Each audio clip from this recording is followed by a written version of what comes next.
ආරක්ෂක දෙපාර්තමේන්තුව විසින් පිටසක්වල ජීවීන් සහ හඳුනානුගත් පියාසර වස්තුූන් UFO සම්බන්ධයෙන් මෙතෙක් රහසිගතව තබාගෙන සිටි ලේඛනවල දෙවන කොටස ප්‍රසිද්ධියට පත් කර ඇති බව විදෙස් මාධ්‍ය වාර්තා කරනවා. මෙම නවතම ලේඛනගත වාර්තාවල අද්භූත කොළ පැහැති ආලෝක ගෝල ග්‍රීන් ඕබ්ස් ටැටි හැඩ ඇති වස්තුූන් ඩිස්ක්ස් සහ ගිනි බෝල ෆයබෝල්ස් අහසේ දර්ශනය වූ බවට විවිධ පුද්ගලයන් විසින් කරන ලද ප්‍රකාශ රැසක් ඇතුළත්. අමරිකානු ජනාධිපති ඩොනල්ඩ් ට්‍රම්ප්ගේ විශේෂ නියෝගයකට අනුව මෙහි පළමු ලේඛන සමූහය පසුගිය මයි 8 වනිදා ප්‍රසිද්ධියට පත් කෙරුණා.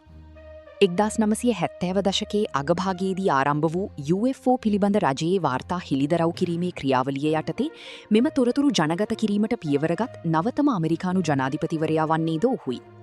නිල වශයෙන් හඳුනා නොගත් විෂම සංසිද්ධි unidentified anomalous phenomena ලෙස හැඳින්වන මෙම ලේඛන ඡායාරූප හා වීඩියෝ පට දිගු කලක් තිස්සේ මහජනතාව අතර විවිධ අනුමාන සහ කුතුහලයන් ඇති කිරීමට හේතු වූ බව අමරිකානු ආරක්ෂක ලේකම් පීට් හෙග්සෙත් ප්‍රකාශ කර තිබෙනවා.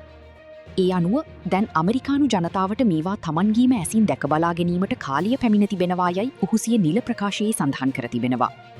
මෙවර නිකුත් කරන ලද සමස්ත ලේඛන 222 අතර 1948 සිට 1950 දක්වා කාලය තුළ නිව් මෙක්සිකෝහි පිහිටි සැන්ඩියා නම් අතිශය රහසිගත යුද කඳවුරක් ආශ්‍රිතව සිදු වූ විමර්ශනවලට අදාළ පිටු 116ක විශේෂ වාර්තාවක්ද ඇතුළත්.